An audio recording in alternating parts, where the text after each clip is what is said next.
So from there, be able to take decisions quickly and fast. So you learn fast, or else you're going to fail moving forward. So Yeah.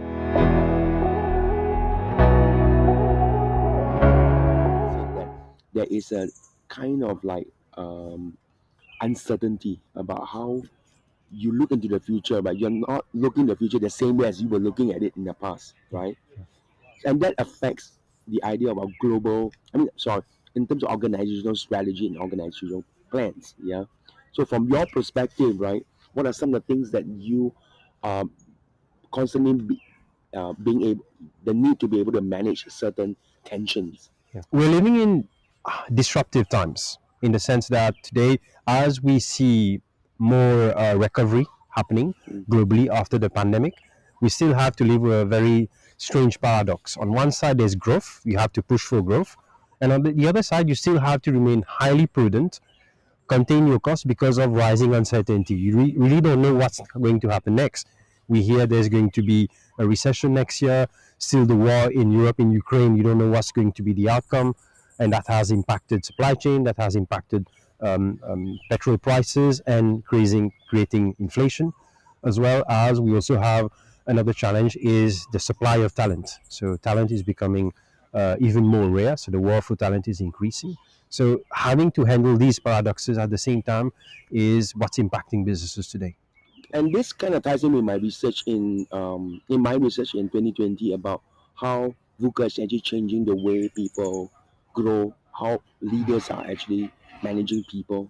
And so this idea about VUCA was one is um, is forcing us to be able to get the need to be able to control our emotion well. Because when things becomes volatile, the first things first is to be able to manage your state.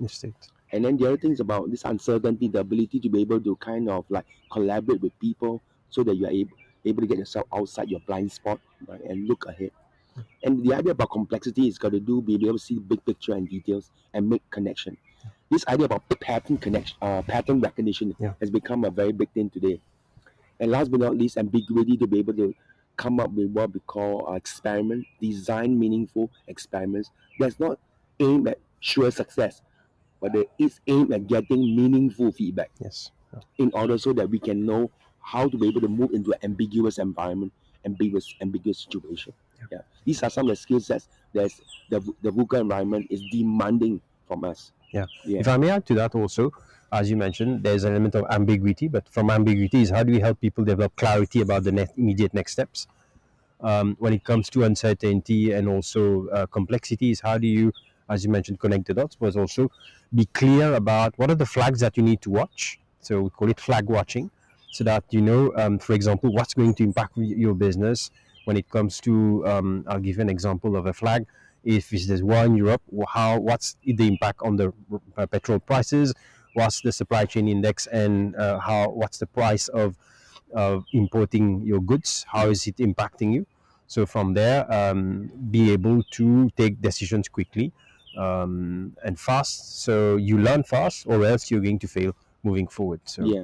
Why should people consider taking the NLP now for you? What is your thoughts on that? for me, it's now or never. Why I say that is, as you all know, we are living in a highly complex, volatile, and ambiguous, to what we call VUCA. And that level has increased exponentially, which requires you to be really future fit more than ever. And for that, you need expanded self-awareness. You need expanded the ability to be more in touch with your inner resources, be more able to manage your state, whatever comes towards you, and to be able to develop that learning agility so as to be able to adapt fast. So what you're saying is right now the world is getting more and more VUCA, whether you like it or not. Yeah. And the sooner you're able to get yourself into what we call updating the inner software, your inner capacity, the more you're able to be confident about meeting this future. So in a way, it allows you to be a disruptor yourself, a positive disruptor, rather than be disrupted by the change around you. Very nicely said.